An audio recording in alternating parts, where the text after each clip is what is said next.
Sir வணக்கம். Masilamani sir வணக்கம். வணக்கம் சார். வணக்கம் சார். மாசிலாமணி சார், குறிப்பிட்ட சில மாநிலங்களுக்கு சார், சில மாநிலங்களுடைய சீஃப் செக்ரட்டரிஸ்க்கு இந்த கடிதம் எழுதப்பட்டிருக்கு.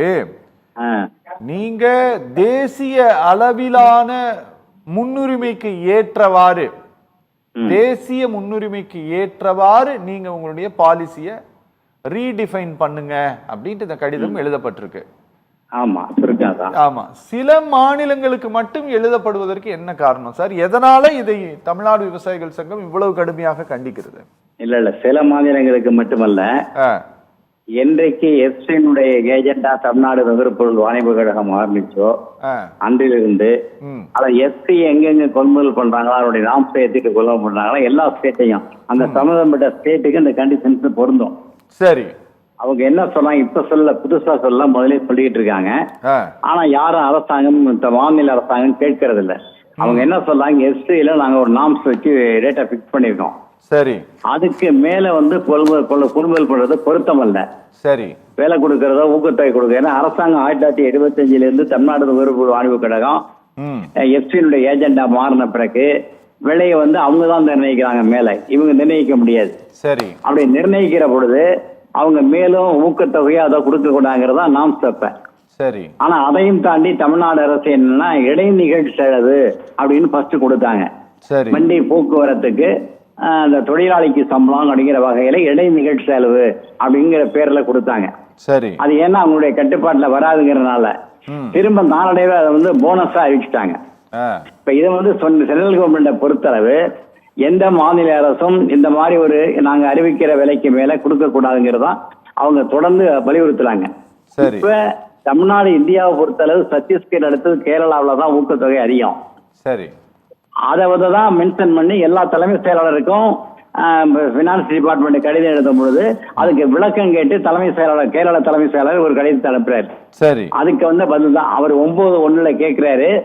13/13 பதில் கொடுத்திருக்காங்க. அதுல என்ன சொல்றாங்கன்னா, இது சென்ட்ரல் கவர்மெண்ட் நிர்ணயிச்சிருக்கிற அந்த விலையை விட கூடுதலா கொடுக்க கூடாது, எந்த பெயர்லயும் கொடுக்க கூடாது. நாங்க சமீட்சீரா இந்தியாவில இந்த விலையை நிர்ணயிச்சிருக்கோம், இது எல்லா மாநிலத்துக்கும் பொருந்துங்கிற வகையில ஒவ்வொரு மாநிலம் விருப்பத்துக்கு பண்றதை ஏற்றுக்கொள்ள முடியாது அப்படின்னு அவங்க சொல்றாங்க. இல்ல நம்மளுடைய வாதம் என்னன்னா, இவங்க கொடுக்கறது உண்மையா கட்டுப்படியான விலையா? விலை இல்லை என்பதற்குத்தான் இன்றைக்கு இந்த சிஎஸ்சிபி எப்படி கொள்முதல நிர்ணயம் இந்த விலையை நிர்ணயம் பண்றாங்கன்னா, சிஎஸ்சிபி இந்த விலை நிர்ணய கமிஷன் அந்த அதிகாரிகள் கூடி முடிவெடுப்பாங்க. இந்த ஆண்டு எவ்வளவு ரைஸ் பண்ணலாம் ஒவ்வொரு பயிருக்குன்னு. அவங்க டெல்லியில உட்கார்ந்துகிட்டு இந்தியா பூரா மதிப்பிடுறாங்க. ஒவ்வொரு ஸ்டேட்டுக்கும் ஒவ்வொரு விதமான ப்ரொடக்ஷன் காஸ்ட் இருக்கு, ஒவ்வொரு மாநிலத்துக்கும் ஒரு வகையான செலவு இருக்கு. அதெல்லாம் கணக்கில் கொள்ளாம ஆல் இந்தியா லெவல்ல உட்காந்து கணக்கிடுறாங்க. அப்போ ஒரு 5% அல்ல 10% ரைஸ் பண்ணி கொடுக்கலாம் அப்படின்னு சென்ட்ரல் கவர்மெண்ட் பினான்ஸ் டிபார்ட்மெண்ட்டுக்கு போகும். அப்ப பினான்ஸ் டிபார்ட்மெண்ட்டும் சென்ட்ரல் மினிஸ்ட்ரியும் கூடி தான் என்ன முடிவு எடுக்கிறாங்கன்னா, அவங்க கொடுக்கறது 10%, இவங்க கொடுக்கறது 3% பிக்ஸ் பண்ணுவாங்க. சரி, இது தோராயமா இந்த சிஎஸ்சிபி கூட்டத்துல கூடும் பொழுது விவசாயிகளை கூப்பிடுறதா சொல்றாங்க. சரி, கரும்புக்கு விலை நிர்ணயம் பொழுது கரும்பு விவசாயிக்கு, நெல் விவசாயிடம் நெல் கூப்பிடுவாங்க. ஆனா அவங்களுக்கு என்னன்னே தெரியாது. அங்க போய் உட்காந்துட்டு ஒரு தடவை என்னுடைய கூட்டாளி ஒருத்தர் வலிவலம் சேரன், அவருக்கு தெரியும். வலிவலம் முன்ன சேரனை நெல்லுக்குன்னு அழைச்சிட்டு போய் கரும்பு கூட்டுல உட்கார வச்சிருந்தாங்க. சரி, அவர் என்னன்னு தெரியாம வந்தார்.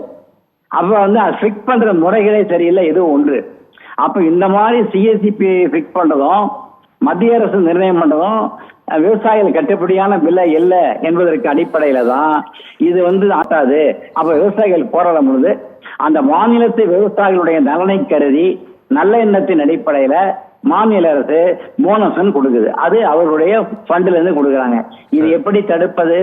இது உள்ளபடி இன்னும் சொல்ல போனா விலை சரியா கொடுக்கப்படலைங்கிறதுக்கு தான் இன்னைக்கு எம்எஸ் தலைமையில வேளாண் கமிஷன் வந்தது. அந்த வேளாண் கமிஷன் பரிந்துரை நிறைவேற்றினா அந்த பிரச்சனையே இல்லை. அந்த பரிந்துரையை நிறைவேற்றினா மாநில அரசு போனஸ் கொடுக்க வேண்டியதில்லை. அது என்ன சொல்லுது, ப்ரொடக்ஷன் காஸ்ட் ரெண்டையும் சேர்க்கணும், உற்பத்திக்கான செலவு ரெண்டையும் சேர்க்கணும். இவங்க ஒண்ணு மட்டும் சேர்த்துட்டு இப்ப அவங்க ஆட்சிக்கு வந்த 2018 நான் எம்எஸ் சாமிநாதன் ரெக்கமெண்டேஷனை அமல்படுத்திட்டேன் அப்படின்னு சொல்றாங்க. எம்எஸ் சாமிநாதன் 2 உற்பத்திக்கான செலவு சொல்லியிருக்காரு. அதாவது முதலீட்டு செலவு முதலீட்டுக்கான வட்டி, அந்த மெயின்டெனன்ஸ் பண்ற அந்த பராமரிக்கிற குடும்பத்தினுடைய செலவெல்லாம் சேர்க்கணும். 1+2 சேர்க்க சொல்றாங்க. ஆனா மத்திய அரசாங்கம், ஒன்றிய அரசாங்கம் இந்த ப்ரொடக்ஷன் காஸ்ட் 1 மட்டும் சேர்த்து அதுல 50% சேர்த்து கொடுக்குறாங்க. சரி, இப்ப சுமசாமிநாதன் என்ன சொல்லிக்க, 2 வகையான செலவோட 50% இது கொடுத்துட்டா பிரச்சனையே இல்லை. இது எந்த மாநில அரசும் கொடுக்கவில்லை. அப்ப மாநில அரசை பற்றி கவலைப்படாது, அல்லது மாநிலத்தில் இருக்கிற விவசாயிகளை கவலைப்படாது, இந்தியா முழுவதும் இவ்வளவு பெரிய நாட்டுக்கு ஒரே சட்டத்தின் மூலமாக திட்டத்தின் அமலாக்குவது பொருத்தமானது அல்ல அப்படிங்கறதுதான் இவருடைய வாதம். அதை தான் இன்னைக்கு கண்டிச்சு கடுமையான அறிக்கையை கொடுத்திருந்தேன். ஒரு பொறுப்பற்ற அல்லது ஒழுங்கற்ற விவசாயிகளை பற்றி கவலைப்படாத ஒன்றிய அரசுன்னா இன்னைக்கு பினான்ஸ் டிபார்ட்மெண்ட் இப்படியான தபாலா போட்டிருக்காங்க அப்படின்னு நான் கருத்து. இதுதான் நான் சொன்னது.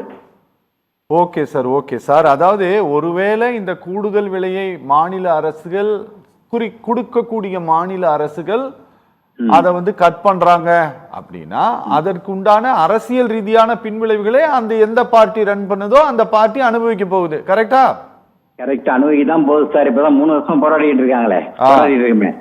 3 வருஷம் போராட்டி 714 பேர் இறந்து பல பேரை வந்து இன்னைக்கு தண்டனைக்குள்ள உள்ளாக்கப்பட்டு இருந்த நிலையிலையும் கூட இன்னைக்கு அரசாங்கம் ஏற்றுக்கொள்ளலையே.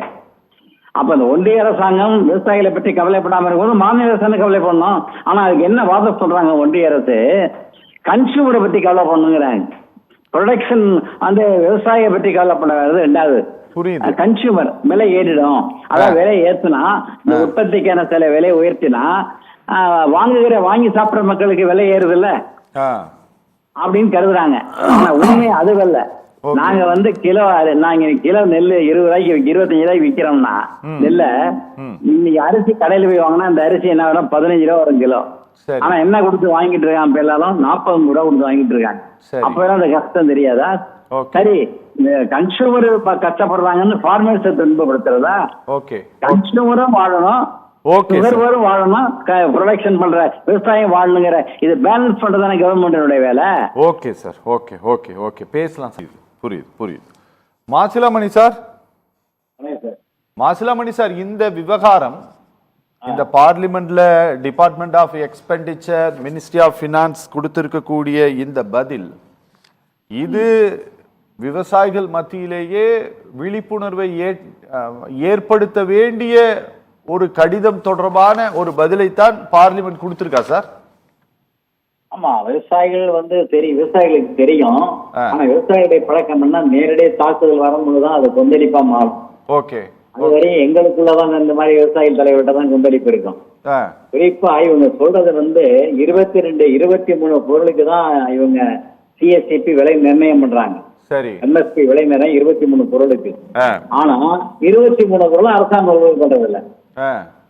இந்த நெல்லு, கரும்பு, கோதுமை இப்படிதான். பாக்கி எல்லாமே இவங்க விலை பிக்ஸ் பண்றது எந்த காலத்தையும் கிடைக்காது.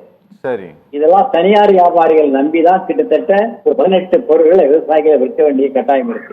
அப்ப தனியார் வியாபாரிகள் எப்படி கொள்முதல் பண்ணுவாங்கன்னு நடைமுறையில தெரியும். அவங்களுக்கு எல்லாம் எம்எஸ்பி எந்த பயன் கிடையாதுங்க. இப்படியே வைத்திருச்சது. இந்தியாவில எல்லா பொருளுக்கும் விலை நிர்ணயம் பண்ணாலும் கொள்முதல் அரசாங்கம் செய்வதில்லை. அதை நாங்க போராடிக்கிட்டு இருக்கோம். நீங்க கொள்முதல் விலை கிடைக்கணும்னா அரசாங்கம் கொள்முதல் பண்ணாதான் இந்த விலை கிடைக்கும்.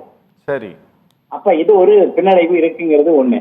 அடுத்து சத்தீஸ்கர் மாநிலத்துல வந்து சாகுபடிக்கு முதலீட்டு மானியம் கொடுக்குறாங்க, தெலுங்கானாவில கொடுக்குறாங்க. இதெல்லாம் எதுக்காக கொடுக்குறாங்க, விவசாயிகளை உற்பத்தியில ஊக்கப்படுத்தணும். இப்படியெல்லாம் ஊக்கப்படுத்தினுடைய விளைவுதான் சர்ப்ளஸ். இன்னைக்கு நெல் இன்னைக்கு எத்தனாலுக்கு நெல்லை பயன்படுத்த முடியுது, கரும்பு பயன்படுத்த முடியுதுன்னா இந்த விவசாயிகள் லாபம் இல்லாவிட்டாலும் உழைப்பு தவிர வழியில் உடைச்சுதான் அவனுங்கிற கட்டாயத்துல இயற்கையோடு போராடி உழைச்சி இன்னைக்கு உற்பத்தி கொடுத்துக்கிட்டு இருக்காங்க.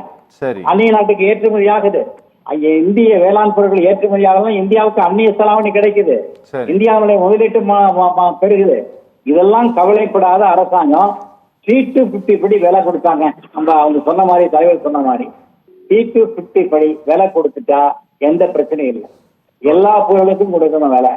அது ஒரு சட்டபூர்வமான கொள்முதல் விலையா இருக்கணும். சட்டபூர்வமா அரசாங்கம் எல்லாத்துக்கும் கொள்முதல் பண்ணணும். அதுதான் நாங்க வச்சிருக்கிற கோரிக்கை. தொடர்ந்து போராடிக்கிட்டு இருக்கோம். அரசாங்கம் சொல்ற கணக்கு நீங்க சொன்னீங்க, ஒரு 11,577 ரூபாய் வருமானம் வருது அப்படின்னு. உண்மை அதுவல்ல. யதார்த்தமா நீங்க புரிஞ்சுக்கலாம். ஒரு 4-5 ஏக்கர் நிலம் வச்சிருக்கிறது கூட அந்த வருமானம் கிடையாது. 5 ஏக்கருக்கு 2 போகம் பண்ணுவாரு, 3 போகம் பண்ணுவாரு. வருஷம் பூரா வருமானம் கிடைக்காது, கூலி வேலைக்கு போனாலும் கிடைக்காது. மிகப்பெரிய வாழ்க்கை சூழல்ல தான் அவங்க மாட்டிக்கிட்டு இருக்காங்க. இவங்க கணக்கு எதோ சொல்றாங்கன்னா, பெரிய பெரிய கம்பெனிகள் வச்சிருக்காங்கல்ல, பெரிய கம்பெனிகள், பெரிய மிட்டாம் ராஸ்தர்கள், அவங்க வச்சிருக்கிற நூற்றுக்கணக்கான ஏக்கர், ஆயிரக்கணக்கான ஏக்கர், இதெல்லாம் சேர்த்து கணக்கு போட்டு சராசரி 11,000 வருமானம் அப்படின்னு இந்த சராசரி போடுறதுதான் இந்தியாவில் மிகப்பெரிய குழப்பங்களும் விளைவுகளும் ஏற்படுது. அது தப்பான கணக்கு. அந்த வருமானம் இல்லை என்பதுதான் யதார்த்தமான உண்மை. இந்தியாவில் 60% பேர் சிறு குறு விவசாயிகள். அந்த சிறு குறு விவசாயி வாழ்க்கை தரம் என்னவாது? அவங்க சொன்ன மாதிரி கடன் கொடுக்கறதுக்கு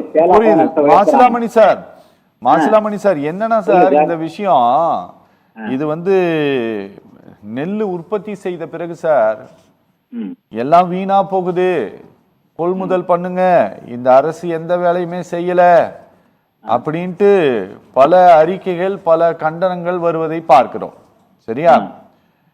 ஏன் பண்ணல அப்படின்னா ஈரப்பதத்தை கொஞ்சம் உயர்த்தி கொடுங்க அப்படின்னு சொல்லிட்டு சென்ட்ரல் கவர்மெண்ட் கிட்ட ஸ்டேட் கவர்மெண்ட் நின்றுட்டு இருக்குது. ஆமா, அங்க ஒரு பஞ்சாயத்து இருக்குது. ஆமா, இந்த 2 பஞ்சாயத்துக்கு நடுவுல இப்ப கவர்மெண்ட் ஆஃப் இந்தியா என்ன பண்ணிருக்கு அப்படின்னா, நீங்க வாங்குறதே பிரச்சனையா இருக்குது. ஏன்னா வீதியில நிறைய வீணா போயிட்டு இருக்குது. ஆமா, நீ வாங்குறியே, நீ வாங்கும்போது எதுக்கு நான் சொன்னதை நீ வாங்க மாட்டேங்கிற, நீ எதுக்கு கூடுதலா வேற கொடுக்குற அப்படின்ட்டு ஒரு கடிதம் எழுதப்பட்டிருக்கே சார். சார் எங்களுக்கு இந்த டிசைனே முதல்ல புரியல சார். இங்க 1008 பிரச்சனை இருக்குது, எல்லாம் வீணா போயிட்டு இருக்குன்ட்டு எல்லாரும் இங்க கதறிட்டு கிடக்கும் போது நீ வாங்கவே மாட்டேங்கிறாங்கன்னு பிரச்சனை இருக்குது. நீ வாங்கும் போது எதுக்கு நீ கூடுதலா கொடுத்து வாங்குறேன்ட்டு எழுதி இருக்காங்களே இது சார். இதுக்கு அவர்கள் சொல்லி இருக்கக்கூடிய காரணம் பாஜக அரசு நேஷனல் பிரியாரிட்டி அப்படிங்கிறாங்க. தேசிய முன்னுரிமைக்கு ஏற்ப உங்களுடைய மாநில கொள்கைகளை மாற்றி அமையுங்கள் அப்படின்ட்டு மாநிலத்தினுடைய தலைமைச் செயலாளர்களுக்கு இந்தியாவுடைய நிதியமைச்சகத்தினுடைய எக்ஸ்பெண்டிச்சர் டிபார்ட்மெண்ட், ஆமா செலவினத்துறை கடிதம் எழுதியிருக்கு சார், சிக்கன நடவடிக்கை மேற்கொள்வதற்காக. சார் இதை சில மாநிலங்கள் கேட்டுக்கொள்வதற்கான வாய்ப்பும் இருக்குதா சார்? இருக்குது. கடிதம் பதில் எழுதி ஆகணும், தலைமை செயலாளர் பதில் எழுதி ஆகணும். எழுதியே கொடுக்கறதுக்கு ரீசன் எழுதி ஆகணும், அதை மறுக்க முடியாது. ஓகே, அதுல என்ன இருக்குன்னா, விவசாயிகள் எக்கேடு கெட்டு போனாலும் பரவாயில்ல, நாங்க எங்களுடைய பாலிசி இம்ப்ளிமெண்ட் பண்ணோம், அதுக்கு என்ன பதில் சொல்ற அப்படிங்கறதுதான் வாதம். இது யதார்த்தமாவோ மனிதாயமானமோ இல்ல ஒன்றிய அரசு நடவடிக்கை. இதை நிறுத்தினா கொடுக்க கூடாது, நிறுத்திட்டா தமிழ்நாடு அரசோ எந்த அரசோ மிகப்பெரிய பிரச்சனை ஏற்படும். கொஞ்சமா தண்ணி ஊத்துற மாதிரி இருக்கு அது அந்த வாழ்வு. அதுலயும் கூட பாதியை சென்ட்ரல்ல கொடுத்துட்டு போயிடுறாங்க, காசு மூட்டைக்கு 10 ரூபா. அதனால இது கடுமையா எதிர்க்க வேண்டிய கட்டாயம் இருக்கு.